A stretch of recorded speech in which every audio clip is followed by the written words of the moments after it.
Toyota have dominated the WEC ever since Porsche dropped its LMP1 program back in 2017. However, here at the 2024 6 Hours of IMOLA, the Japanese brand find themselves in an unfamiliar position. That's because in the previous round, Porsche claimed their first victory since returning to the top class of competition. And here in Italy, Ferrari dominated qualifying, locking out the top 3 positions on the grid, with the 2 Penske Porsches lining up just behind. So, as the field lines up 2 by 2 and makes their way to green, Toyota will have to rely on their years of experience to overtake the faster Ferraris and Porsches and reclaim that top step of the podium. Nervous moments now as the field anticipates the green flag. Finally, it flies and the field is released down the front straight as they funnel their way into the tight Tamburello chicane. Through the first element, a big wiggle from Laurens Vanthoor as his cold tires do not provide him the grip that he requires. Through the exit, though, he has a run on Robert Kubica in front, who defends to the inside as they make contact. Heading into the Villeneuve chicane, that yellow 83 holding the Ferrari 1-2-3 at the front of the field as Conway now pressurizes the black stripe number 5 Porsche of Fred Makowiecki as he sniffs all over the rear of that Porsche coming out of Tosa. The field now has formed a nice single file line as they make their way up the hill and into Piratella. We can already see that overtaking is going to be so challenging at this track because it is so narrow. Down the hill into Acqua Minerale, which is the most challenging corner on the circuit, you're braking while turning right. The corner falls away from you and Conway uses all of the road on the exit, staying close to that number 5 Porsche out front. He brakes late into Variante Alta and takes a huge bite out of the apex curbs before getting hard on the throttle and using all of the curb on the exit. A quick moment of respite, though, as they wind their way downhill into the 2 left-handers known as Rivazza that end the lap. Into the second apex, Makowiecki is a bit wide. Conway gets a better run and is now firmly in the draft of that black stripe Porsche. As they hurtle their way down the front straight, he is being sucked up closer and closer to the black stripe car. Into turn 1, he peeks to the inside and brakes late into Tamburello, gaining 1 position and moving that number 7 Toyota into 5th position. As the stint continues, he begins to close the gap on the number 6 car of Laurens Vanthoor as well. And into turn 1, Laurens Vanthoor is caught behind one of the Proton Mustangs, and we can see the number 7 Toyota looming larger and larger behind this Porsche. Vanthoor's exit is further compromised by that GT3 car as he defends to the inside. Conway looks to make his way past around the outside, but there just isn't enough room into the Villeneuve chicane. But Conway pokes his nose in, and Vanthoor slams the door and manages to maintain that 4th position. Despite Mike Conway's best efforts, he just cannot find a way past that number 6 car. So, as is often the case here at Imola, since it is so difficult to pass on track, teams will use their pit strategy to gain track position. And with just over an hour of the race complete, the leading number 50 Ferrari of Nicholas Nielsen is going to peel to the right-hand side and start this round of pit stops. But as Nielsen brings this number 50 car to a halt, he seems visibly upset about something. And that's because the team has elected to change the left rear tire. And with most of their competitors double stinting tires, that means that they will risk falling behind them during this pit sequence. So with the tire done, he is sent on his way, but we saw a yellow flash go by. And if we look out front, we can see there is the number 83 Ferrari, which is now pulling away as Nielsen struggles to put the power down on this cold left rear tire. Through the first chicane, and we can see that he is not up to speed. Although they only changed 1 tire, he is really struggling on this outlap, and that 83 Ferrari, which was behind him, has now quickly pulled away. On the very next lap, it is Conway's turn to peel to the right-hand side and bring his number 7 Toyota into the pit lane. But if we look to the right-hand side as he enters his box, we can see that there are no tires waiting for him. So this will be a fuel-only stop for the number 7 crew. And once the refueling is complete, he releases the clutch and accelerates his number 7 Toyota back up to racing speed. As the dust has now settled from this pit sequence, we can look back from the number 7 Toyota and see that there is the 83 Ferrari with the number 50 Ferrari even further behind. Toyota has used their vast years of experience to gain 2 positions and elevate themselves up into 3rd place during this pit sequence. Although these 2 Ferraris are pursuing closely behind the number 7 Toyota, his sole focus is on this number 6 Porsche, which is just ahead, now occupying 2nd position. Down the front straight, and we can see once again there is traffic for Laurens Vanthoor going into the chicane. And yes, once again, this is the Ford Mustang. Through the exit, he is once again compromised as we can see those brake lights flash. Conway has the run, looks to make a move, but there just isn't any space, once again having to settle in behind the number 6 Porsche of Laurens Vanthoor. So once again, with passing being so difficult out on track, the number 7 Toyota will look to get ahead of the number 6 car during this pit sequence. So with just over 4 hours remaining, Conway pulls into the pit lane before the number 6 Porsche, and we can look over to the right-hand side to see that there are 2 tires waiting for him in the pit box. Just behind Mike Conway, though, the number 50 Ferrari is shadowing his every move and pulls into the pit box, critically with no tires waiting for the number 50 car. With Nick DeVries now aboard, 2 fresh tires are going to go onto this Toyota. And as he pulls out of the box, he has a highly motivated Nicholas Nielsen on hot tires exiting just behind him. As DeVries exits the pit lane, we can hear him struggling to put the power down on these cold tires. Nielsen behind, however, has absolutely no issues on his nicely warmed rubber. And as he brakes late heading into turn 1, he closes the gap dramatically on that Toyota out front. DeVries just has no grip at all through this first chicane, and Nielsen easily sweeps past in his number 50 Ferrari. DeVries needs to quickly get these tires up to temperature and himself back up to speed to avoid losing further positions during this pit sequence. As DeVries' outlap comes to an end, he has managed to put temperature into these tires, and that is good news because Lauderer is now exiting the pit on 4 fresh Michelin tires. So as Lauderer releases the button, he now has absolutely no grip, and DeVries is absolutely flying down the front straight. DeVries brakes late into turn 1 as Lauderer's Michelins are giving him absolutely nothing to work with here. DeVries flashes past, and Lauderer gets a huge snap of oversteer on the exit in that Porsche. So during that pit sequence, it was a net wash for the number 7 Toyota.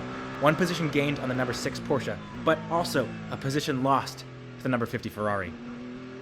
With the stint continuing though, Lauderer is pushing as hard as he can to stay close to that number 50 Ferrari, into the 180-degree Tosa hairpin, and the Ford Mustang completely cuts off the Porsche at the apex. And Lauderer shows his frustration. Today has not been a good day for Mustang-Porsche relations, that is for sure. With Lauderer raging behind, though, the battle is now raging for second position as DeVries has caught the back of the second place Ferrari. As we've seen through the race, though, catching is one thing in Imola, but actually making the pass stick on track is a completely different issue. And once again, he is struggling to find a way past this Ferrari. But if you look just there, we can see there is going to be a full course yellow in 6 seconds. And how you slow down and how you re-accelerate during these full course yellows can gain or lose you a dramatic amount of time. So with the field now at 80 kilometers an hour, DeVries will look to gain an advantage on the Ferrari in front of him by releasing the button more quickly and potentially making a pass on this number 50 car.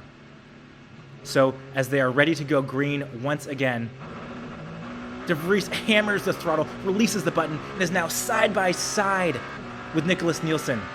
Through the sweeping right-hander and into Ravazza, he is firmly ahead of this number 50 Ferrari and defends to the inside. He gets a snap of oversteer at the exit. The Ferrari looks for a way past, but there is absolutely nowhere to go in Rivazza, and De Vries has used the full course yellow to make a sensational move on the number 50 Ferrari and to hoist this Toyota up into second position. But as they head into turn 1, I want you to look to the left-hand side of the road, because there is a piece of debris that will bring out a virtual safety car, which will turn into an actual safety car. This will be a great opportunity for these hypercar teams to make a quick pit stop without losing much time to their competitors. So as the full course yellow comes out, they slam on their brakes, and a really unfortunate break for the number 50 Ferrari as he has to settle in behind this LM GT3 McLaren. With pit stops now complete and the safety car out on track, your eyes are not deceiving you. The number 7 Toyota leads the race overall. And that is because, bizarrely, the number 51 crew opted to pit before the virtual safety car came out and lost a bucket of time compared to the competitors, now relegated back in 4th position. But this isn't the only twist, because we can see Kobayashi's windshield wiper is now fully in use, and he has absolutely no grip coming out of Acqua Minerale. Despite this windshield wiper running though, he and the rest of the hypercar field are all on new slick tires. This is going to be incredibly treacherous conditions, because as we saw, these cold Michelins were incredibly challenging even in the dry, but now in the wet, they are going to be an absolute nightmare for these hypercar drivers. So with the race ready to go back green, Kobayashi has a humongous amount of work to do. And as he makes his way into Rivazza, he is going at an absolute snail's pace and still gets a huge snap of oversteer on the exit through the second Rivazza onto the front straight, and he has absolutely no ability to put the power down. Finally, as he gets up to speed, he can use that four-wheel drive to help pull him down the straight, as the Ferrari of Miguel Molina is now stalking this number 7 car in these rainy conditions.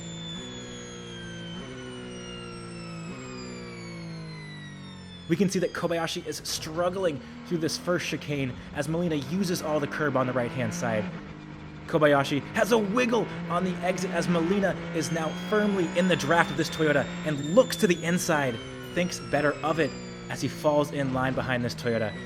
Kobayashi is so delicate through the exit. Molina is all over the rear of this Toyota and then brakes late, going into Tosa up the inside of the Toyota, and once again reclaims the top step of the podium for the Tifosi.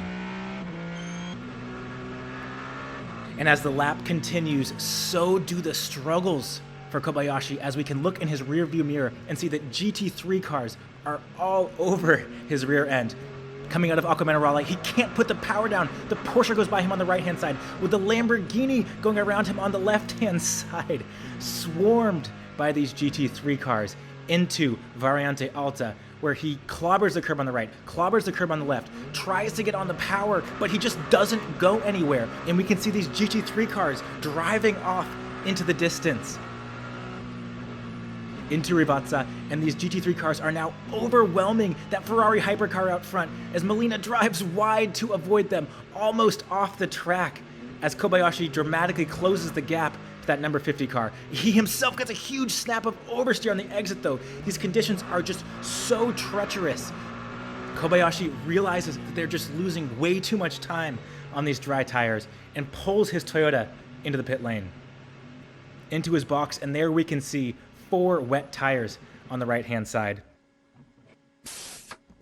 With the stop complete, Kobayashi calmly rejoins the race, and as he accelerates out of the pit lane, we can see that traction control working overtime, but he is actually finally accelerating on these wet tires rather than just constantly spinning the wheels down the straight. With these rainy conditions not subsiding, wet tires are clearly the path forward for the hypercar class, as we can see Kobayashi now easily overtaking GT3 cars rather than the other way around. Despite this being the case, this number 50 Ferrari is still out on track on these dry tires, and we can still see GT3 cars pulling away in a straight line as he struggles to put the power down on this front straight. Finally, Ferrari decide to pull Molina and the other 2 cars into the pit lane for wet tires. But this decision to delay the pit stop will ultimately be the demise of the race for all 3 cars, and the end of any hopes for a Ferrari home victory. So, with just over an hour remaining in the race, Toyota is out front with no threat from behind from Ferrari. But there is one pesky Penske Porsche still in hot pursuit. As we can see though, the track has now dried out and the windshield wipers have stopped. So with only one pit stop remaining for both of these cars, it is essential that they choose the perfect time to change from wet to dry tires. Kobayashi decides to make the call with just over an hour remaining in the race. As he hits his marks, the team bolts on 4 fresh tires, and it will be a venture into the unknown for the team manager. As he releases the speed limiter, it's just all wheel spin coming out of the pit lane. There is no grip, but he quickly has to put temperature into these tires because Estra is on track and absolutely flying, pushing these wet tires until they absolutely melt in an attempt to overcut the race-leading Toyota. Finally though, it's Estra's turn to make his stop. As he slows down to the pit lane speed limit, he peels into his box to receive these 4 dry tires. A steely look of determination in the Frenchman's eyes as he pulls out of his pit box and once again returns to the racetrack. With Estra exiting the pits though, Kobayashi now has temperature in his dry tires and is able to start pushing on the drying line. There is no such temperature on Estra's car though, and he fights to bring this Porsche up to speed.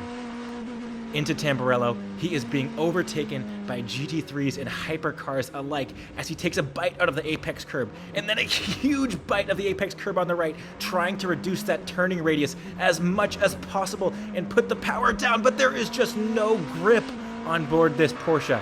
But up ahead, there's a Lamborghini with flashing hazards. Estra has to slow down to avoid this Lamborghini, and he gets a little wiggle as he tries to go around the outside, but he has no grip, and Kobayashi is able to make the pass 3 wide for a moment, but the Toyota is up into the lead, with Estra struggling to stay close to the now race-leading Toyota. Kevin might be down, but he is certainly not out. And as we know, he will push no matter what to obtain that race victory. So, with just over 10 minutes left, he has once again caught the back of Kobayashi, who is now stuck in traffic behind a BMW GT3 car. Kobayashi overtakes the BMW on the straight, but not before Estra has caught the rear of this Toyota and is now being sucked closer and closer to the race lead. Into turn 1, Kobayashi brakes late, but Kevin brakes later and looks to the inside on this TS010. Estra closes in, but just not quite close enough to make a move as Kobayashi extends the gap under acceleration. Into Villeneuve, Estra brakes as late as possible, taking a huge amount of apex curb on either side and runs as wide as possible, extending the track limits as much as he can as he gets a little wiggle through the apex of Tosa before getting on the throttle with traction control working overtime. Estra is pushing his car to the absolute limit to try to overtake this number 7 Toyota. And into Acqua Minerale, the really tricky double right-hander, he closes the gap on this number 7 car. Kobayashi, meanwhile, is bending and not braking, and he is doing everything he needs to keep this Porsche behind. Through Variante Alta and back down the hill once again into Ravazza, Estra is piling on the pressure and flashing his headlights. Down the hill, and Estra squeezes up the inside of that GT3 McLaren. Through the final corner and back onto the front straight one more time, Estra is as close as ever to this number 7 Toyota. There's a slow prototype on the right. Estra ducks quickly into the draft from that French-made hypercar to try to gain even a small advantage on this Toyota up front. into Tamburello. He brakes as late as he dare, takes his huge amount of apex curb on either side, gets hard on the throttle, and Kobayashi this time is a little bit wide coming out of Tamburello. Esther closes the gap ever so slightly on the exit, brakes late into Villeneuve, takes as much apex as he dare, but runs 2 wheels off the road. He pushed to the limit and just slightly over in that Porsche, with Kobayashi once again bending but not braking in that Toyota. And with 0 minutes left on the clock, Kobayashi is able to hold on to a scintillating victory for the Japanese manufacturer. As we hear Kobayashi scream with joy. It's a thumbs up from Kobayashi to Estre, though, as he put in a valiant effort in that number 6 Porsche. Further back, though, a 4th place finish is all the Italian manufacturer could muster on their home track, and it is disappointment aboard that number 50 car. Anyways, if you guys made it this far, I want to thank you so much for watching, so much for supporting. I really appreciate you guys. I appreciate all the love. I appreciate all the support. What an incredible race, and I can't wait to see you in the next video. Okay, if you made it this far, a little treat battle between the Ferraris. Normally when I make these videos, I have to cut out a huge amount of content that I wanted to include, and I just couldn't exclude this from the video, but didn't really fit in to the narrative I was telling. So with just over 3 hours remaining in the race, the number 51 Ferrari is coming out of the pits on cold tires, whereas the number 50 car is on hot tires. As we can see here, number 50 car closes in dramatically through Acquaminerale. That 51 is just sliding at the rear as he makes his way out of that right-hander. With his exit compromised, the number 50 car moves around the outside, but is caught behind a Lexus GT3 car, and the number 51 Ferrari shoots up the inside of his teammate. Now, at this point, this position is critical because this is for the effective overall lead of the race. Heading down the hill into Ravazza, and the 51 car has to brake really early, but just blocks the middle of the road, and there is nowhere for the number 50 car to go as he tries the over-under on the 51, but gets his nose just chopped off through the apex onto the front straight, and the 50 car is once again firmly in the draft of the number 51. And he closes in as they head into Tamburello, looks around the outside. He is pushed to the edge of the road as he brakes as late as possible, but it is so challenging to overtake there. And the 51 once again reclaims the position, but his exit is compromised. The 50 has a run, but there is just nowhere to go. He looks to the inside, but thinks better of it and has to settle in behind, with the 51 holding on to the position. Again, not part of this video, but I just thought that was a fun bit of racing and thought you guys would enjoy.